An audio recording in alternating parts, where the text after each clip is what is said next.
Hello everyone, you are welcome at the platform of easy learn.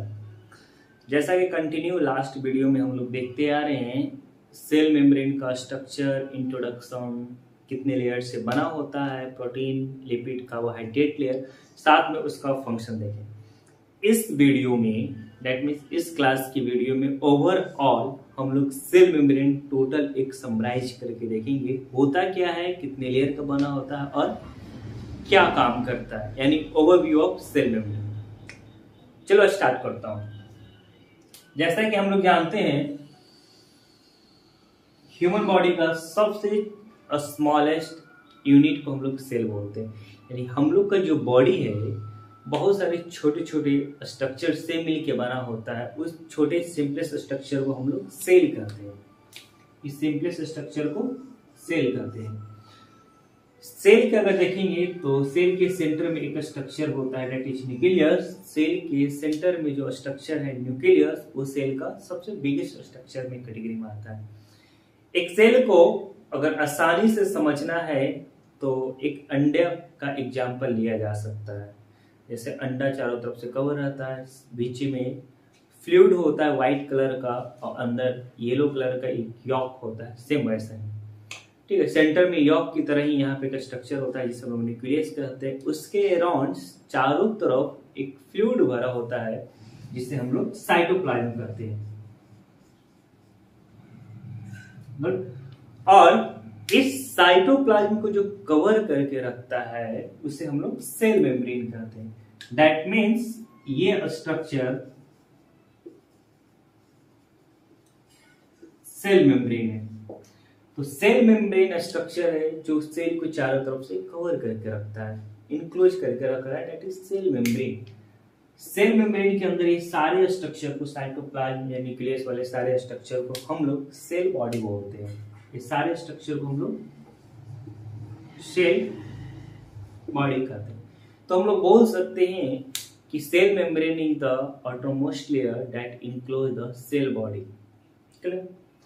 ये cell का membrane है, इसलिए cell membrane कहते हैं। साइटोप्लाज्म एक फ्लूइडी मटेरियल है, एक फ्लूइड है, लिक्विड है। क्लियर? इसको कवर करके जो मेम्ब्रेन रख रहा है उसे हम लोग प्लाज्मा मेम्ब्रेन कहते हैं। मींस सेल मेम्ब्रेन को हम लोग प्लाज्मा मेम्ब्रेन भी बोल सकते हैं। रीजन है क्योंकि सेल के अंदर जो प्लाज्मा है, यानी सेल के अंदर जो फ्लूइड उसको कवर करके रख रहा है, इस पॉइंट ऑफ व्यू से इसे हम लोग प्लाज्मा मेम्ब्रेन या सेल मेम्ब्रेन भी बोलते हैं। सेल के अंदर जो फ्लूइड होगा उसे हम लोग ICF कहते हैं। ICF का मतलब है इंट्रा सेलुलर फ्लूइड। और इस सेल के बाहर जो भी फ्लूइड होगा, इस सेल के बाहर, यानी इस सेल के साथ अगर सपोज कोई और सेल अटैच है तो इस सेल के बाहर अगर इस सेल का जो फ्लूइड होगा दैट इज ECM, या इस सेल के बाहर जो स्पेस होगा, एक्स्ट्रा सेलुलर स्पेस, इस स्पेस को हम लोग एक्स्ट्रा सेलुलर स्पेस कहते हैं। इसमें भी जो फ्लूइड होगा उसे भी हम लोग ECF कहेंगे। ECF का पूरा नाम एक्स्ट्रा सेलुलर फ्लूइड होता है। Extra cellular fluid. और फिर से देखते हैं तो सेल मेम्ब्रेन मेम्ब्रेनस स्ट्रक्चर है जो सेल को चारों तरफ से कवर करके रखता है और ये दो सेल को सेपरेट करने का काम करता है। सेल के अंदर जो फ्लूइड होगा दैट इज ICF यानी इंट्रासेलुलर फ्लूइड, और सेल के बाहर जो फ्लूइड होगा दैट इज ECF यानी एक्स्ट्रा सेलुलर फ्लूइड। क्लियर? ये सेल मेम्ब्रेन ये दोनों के बीच में ट्रांसपोर्टेशन का काम करता है। दैट मीन्स ICF और ECF के बीच मटेरियल को ट्रांसपोर्ट करने का काम करता है। ICF और ECF के बीच में मटेरियल को ट्रांसपोर्ट करने का काम सेल मेम्ब्रेन ही करता है। सेल मेम्ब्रेन का स्ट्रक्चर अगर देखेंगे तो cell membrane generally bilayered lipid structure है। बाइलेयर लिपिड लेयर करने का मतलब है लिपिड का जो लेयर होगा वो दो लेयर में बना होगा और उसके ऊपर और नीचे प्रोटीन होगा। यानी सेल मेम्ब्रेन देखेंगे तो खुद 3 लेयर का बना होता है। उससे पहले जानते हैं कि एक सेल मेम्ब्रेन बनने के लिए प्रोटीन की जरूरत होती है, लिपिड्स का जरूरत होता है और कार्बोहाइड्रेट्स का जरूरत होता है। प्रोटीन कितना, लिपिड कितना और कार्बोहाइड्रेट्स का नीड कितना होगा ये हम लोग क्लास में देख चुके हैं। क्लियर? तो एक सेल मेम्ब्रेन बनने के लिए 3 चीज की जरूरत होगी, प्रोटीन, लिपिड्स एंड कार्बोहाइड्रेट। कौन कितने अमाउंट में चाहिए आप मेरे पहले वाले सब वीडियो जाकर देख सकते हैं। क्लियर? तो एक सेल मेम्ब्रेन 3 लेयर का बना होगा। सबसे ऊपर प्रोटीन का लेयर, देन लिपिड्स का लेयर और देन उसके बाद फिर प्रोटीन का लेयर। क्लियर? लिपिड्स का भी लेयर होगा, वो 2 लेयर से बना होगा, इसलिए सेल मेम्ब्रेन को बाई लेयर्ड लिपिड स्ट्रक्चर भी कहते हैं। क्लियर? अब प्रोटीन का 2 लेयर होगा जो लिपिड के दोनों लेयर में धंसा होगा। एक छोटा सा स्ट्रक्चर बनाता हूं, आराम से समझेंगे। सेल मेम्ब्रेन के इस हिस्से को, किसी एक हिस्से को अगर मैं बाहर निकाल के मैग्नीफाई करूंगा इलेक्ट्रॉन माइक्रोस्कोप में, देखने के बाद कुछ ऐसा स्ट्रक्चर दिखेगा। ये जो मैं स्ट्रक्चर बना रहा हूं ये लिपिड्स का स्ट्रक्चर है। मैंने बताया अभी कि सेल मेम्ब्रेन में जनरली 3 तरह का कंपोनेंट्स देखने को मिलेगा, प्रोटीन, लिपिड्स और कार्बोहाइड्रेट। ये जो मैं अभी बनाया ये लिपिड्स का स्ट्रक्चर है। क्लियर? इसमें 2 तरह के लिपिड्स लगते हैं सेल मेम्ब्रेन फॉर्मेशन के लिए, एक फास्फोलिपिड्स और एक तरह का जो लिपिड्स होगा, ठीक है, दैट इज कोलेस्ट्रॉल। ये जो मैं अभी स्ट्रक्चर सब बनाया हूं ये एक फास्फोलिपिड को बाहर निकालूंगा तो ये फास्फोलिपिड्स है। फास्फोलिपिड्स में ये वाले पॉइंट दैट इज हेड और ये वाले एरिया को टेल बोलते हैं। हेड वाले को हम लोग पोलर एंड भी कहते हैं और टेल वाले को हम लोग नॉन पोलर एंड कहते हैं।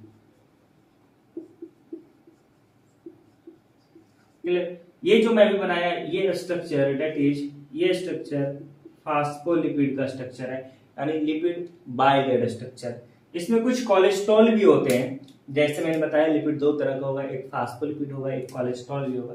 कुछ कोलेस्ट्रॉल होता है जो एक फास्फोलिपिड से दूसरे फास्फोलिपिड के लेयर को बाइंड करके रखता है। ये जो मैं स्ट्रक्चर बनाया दैट इज कोलेस्ट्रॉल, जो एक लेयर को दूसरे लेयर से बाइंड करके रखता है। ये दोनों स्ट्रक्चर लिपिड्स का है, दैट्स व्हाई ये दोनों का लेयर को हम लोग लिपिड बाइलेयर स्ट्रक्चर बोलते हैं या बाइलेयर ऑफ लिपिड चेन को बोलते हैं। क्लियर है? तो सेंटर में देख रहे हैं दैट इज एक लेयर है लिपिड, जिसे हम लोग ल्यूसेंट इलेक्ट्रॉन ल्यूसेंट मेम्ब्रेन भी कहते हैं। इस लिपिड वाले लेयर को जो सेंटर में होगा, इसके ऊपर और नीचे प्रोटीन प्रेजेंट होगा। प्रोटीन जनरली स्लाइडली एम्बेडेड होगा। कुछ ऐसे प्रोटीन होंगे जो काफी ज्यादा डीप में एम्बेडेड होगा, जैसे ये इस तरह के प्रोटीन को हम लोग इंटीग्रल प्रोटीन बोलते हैं। इस तरह के प्रोटीन को हम लोग इंटीग्रल प्रोटीन कहते हैं। इसके ऊपर जो प्रोटीन्स के मॉलिक्यूल देखेंगे वो सेल के दोनों तरफ देखने को मिलेगा, that is peripheral protein. Cell के दोनों तरफ देखने को मिलेगा, that is peripheral protein. Peripheral protein ये आईसीएफ तरफ भी होगा और ईसीएफ तरफ भी होगा। दैट मीन्स पेरिफेरल प्रोटीन इधर भी होगा और इस सरफेस के ऊपर भी होगा। पेरिफेरल प्रोटीन यानी जो बीच में सेंटर में लिपिड्स लेयर देख रहे थे, इसके ऊपर भी और नीचे भी जो प्रोटीन कुछ एम्बेडेड होंगे, data peripheral protein. Peripheral protein ICF की तरफ भी होगा, ईसीएफ की तरफ भी होगा। ये सॉलिड सरफेस बनाने का काम करता है, यानी लिपिड के लेयर में एम्बेडेड होता है। क्लियर? जो आउटर सरफेस सेल मेम्ब्रेन का बनाएगा, दैट मींस ये सेल मेम्ब्रेन का आउटर सरफेस बनेगा और ये सेल मेम्ब्रेन का इनर सरफेस बनेगा।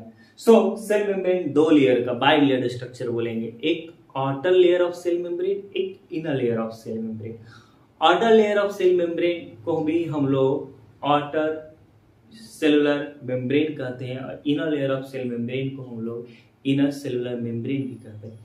आउटर सेलुलर मेम्ब्रेन पे कुछ एक्स्ट्रा प्रोटीन डिपोजिट होगा ग्लाइकोकैलिक्स के फॉर्म में या अनदर के फॉर्म में देखने को मिलेगा। क्लियर। लेकिन जो इनर मेम्ब्रेन बनाएगा सेल मेम्ब्रेन का, यानी इनर सरफेस बनाएगा सेल मेम्ब्रेन पे, इसमें किसी भी तरह का स्पेशल प्रोटीन का डिपॉजिट नहीं देखने को मिलेगा। ठीक है। ट्रांसपोर्टेशन के लिए देखेंगे तो कुछ ये प्रोटीन जो इंटेग्रल प्रोटीन है ये कैरियर प्रोटीन की तरह काम करता है, डेट मींस मटेरियल को एक तरफ से दूसरी तरफ लाने का भी काम करेगा, या चैनल प्रोटीन की तरह भी काम करेगा। वापस एक बार फिर से रिकॉल करता हूं ओवरऑल सेल के बारे में,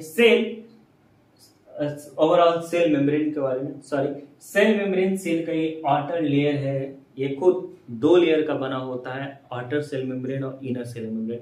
आउटर सेल मेम्ब्रेन और इनर सेल मेम्ब्रेन में जो प्रोटीन है उसके कारण फॉर्म होता है, और ये प्रोटीन प्रेजेंट होता है लिपिड के दोनों सरफेस, यानी सेंटर में ऐसे एक लिपिड्स होगा, उसके ऊपर और उसके नीचे प्रोटीन एम्बेडेड होंगे, दैट इज ये सरफेस बनाएगा। ये एक्सट्रिंसिक और इंट्रिंसिक प्रोटीन भी कहलाता है। इंट्रिंसिक प्रोटीन जो अंदर धंसा हुआ रहेगा, एम्बेडेड रहेगा, डीपली पेनिट्रेटेड रहेगा, that is intrinsic protein. Otherwise जो पेरिफेरल प्रोटीन है जो सरफेस पे स्लाइटली एम्बेडेड होगा, दैट इज पेरिफेरल प्रोटीन, जिसे हम लोग एक्सट्रिंसिक प्रोटीन भी कहते हैं। क्लियर है। बाकी जो बहुत सारे ऐसे पॉइंट होंगे जो इस ओवरव्यू की क्लास में मैं नहीं कवर कर पा रहा हूं, आप मेरे पहले वाले वीडियो देख सकते हैं, उसमें मैंने सेल मेम्ब्रेन को डिटेल्स में बताया है, कितने लेयर के होते हैं, कौन सा एलिमेंट कितने परसेंटेज पे होते हैं, कैसे क्या फंक्शन करता है ओवरऑल। सिर्फ यहाँ पे समराइज देख रहे हैं कि सेल मेम्ब्रेन होता है क्या। सेल मेम्ब्रेन का अगर फंक्शन की बात कर लेते हैं तो ये प्रोटेक्शन का काम करेगा, दैट मीन्स बाहर से जो एटमॉस्फेरिक फैक्टर है जो सेल बॉडी को हार्म कर सकता है, वो सारे एटमॉस्फेरिक फैक्टर से सेल मेम्ब्रेन को बचाने का काम करेगा। साथ में एक सेल को ये फिक्स शेप प्रोवाइड करने का काम करता है। सेल मेम्ब्रेन के ऊपर मैंने बताया था कि सेल मेम्ब्रेन है, ये सारे जो प्रोटीन है इसमें से कुछ प्रोटीन एज ए रिसेप्टर्स काम करते हैं। ये रिसेप्टर्स का काम होता क्या है कि स्पेसिफिक प्रोटीन को अलाउ करना सेल के अंदर जाने के लिए, और कुछ स्पेसिफिक मटेरियल्स को अलाउ करना सेल के बाहर जाने के लिए। दैट मीन्स ये रिसेप्टर प्रोटीन सेलेक्ट करता है किसी स्पेसिफिक मटेरियल को सेल में मेम्ब्रेन होते हुए सेल के अंदर आने के लिए। दैट्स व्हाई सेल मेम्ब्रेन को सेलेक्टिवली मेम्ब्रेन भी कहते हैं। ये सेमी परमेबल होता है, इसलिए cell membrane semi permeable selectively membrane कहते हैं, यानी सेलेक्टिवली परमेबल मेम्ब्रेन भी सेल मेम्ब्रेन को कहा जाता है। क्लियर। साथ में यही सेल मेम्ब्रेन एक दूसरे सेल मेम्ब्रेन के साथ फ्यूज होता है और कॉमन सेलुलर मेम्ब्रेन की तरह काम करता है, जिसे हम लोग सेल जंक्शन कहते हैं। आने वाली वीडियो में मैं बताऊंगा कंप्लीट सेल जंक्शन क्या होता है, कैसे फॉर्म करता है। अभी समझ लेते हैं कि दो सेल मेम्ब्रेन आपस में जहाँ पे फ्यूज हो रहा है, दो डिफरेंट सेल का सेल मेम्ब्रेन आपस में जहाँ पे फ्यूज हो रहा है, वहां पे जो कॉमन मेम्ब्रेन बन रहा है वो सेल जंक्शन का, मतलब एक सेल दूसरे सेल के साथ अटैच हो रही है तो सेल मेम्ब्रेन की मदद से, यानी सेल मेम्ब्रेन का अनदर फंक्शन यहाँ पे निकल कर आता है कि सेल मेम्ब्रेन जंक्शन भी फॉर्म करता है, जिसे सेलुलर जंक्शन कहते हैं। अलग अलग तरह के सेल जंक्शन देखने को मिलेगा यहाँ पे। ये सेल मेम्ब्रेन के बारे में बहुत सारे थीसिस आया कि कौन सा सही है कौन क्या है। जैसे एक सैंडविच मॉडल आया था, माना जाता था कि बीच में फ्लूइड होगा, यानी एक लिपिड है, उसके ऊपर प्रोटीन का सरफेस है और नीचे प्रोटीन का सरफेस है। बाद में इससे जाकर मॉडिफाइड किया और मोज़ेक मॉडल लाया गया था। मोज़ेक मॉडल कहने का मतलब है बीच में फ्लूइड यानी लिपिड लेयर्स है, उसके ऊपर जहां तहां, ठीक है, जहां तहां फ्लोट करता हुआ प्रोटीन, तैरता हुआ प्रोटीन है, और नीचे वाले सरफेस पे भी जहां तहां फ्लोट करता हुआ तैरता हुआ प्रोटीन है। वही प्रोटीन को हम लोग एक्सटेंसिव प्रोटीन बोल रहे थे। कुछ ऐसे प्रोटीन है जो लिपिड के दोनों लेयर को में एडेड रहता है, दोनों लेयर को बाइंड करके रखता है, that is intrinsic protein. For example के लिए ये लिपिड्स का लेयर है, ये दोनों को बाइंड करके रखा था। साथ में उस समय पता चला कि जो लिपिड्स होता है उसमें दो तरह के लिपिड्स देखने को मिलता है। एक फास्फोलिपिड्स, फास्फोलिपिड्स कहने का मतलब है जिसमें फास्फेरस होगा और साथ में फैटी एसिड होगा। एक कोलेस्ट्रॉल, एक कोलेस्ट्रॉल एक ऐसा लिपिड है जो फास्फोलिपिड्स का दो लेयर था वो दोनों को बाइंड करने का काम कर रहा था, इसे हम लोग कोलेस्ट्रॉल कहते हैं। क्लियर। और जो सरफेस पे प्रोटीन फ्लोट कर रहा था दैट इज पेरिफेरल प्रोटीन या एक्सटेंसिक प्रोटीन। यही आपका सेल मेम्ब्रेन का दो लेयर बना रहा था, इनर सेल मेम्ब्रेन और outer cell membrane. Outer cell membrane पे भी कुछ एक्स्ट्रा कार्बोहाइड्रेट परसेंट था जो ग्लाइकोकैलिक्स फॉर्म करता है। ग्लाइकोकैलिक्स काफी इंपॉर्टेंट स्ट्रक्चर है सेल जंक्शन फॉर्म करने के लिए। और ये ये सेल मेम्ब्रेन का ओवरव्यू था। नेक्स्ट क्लास में हम लोग डिस्कस करेंगे अबाउट साइटोप्लाज्म।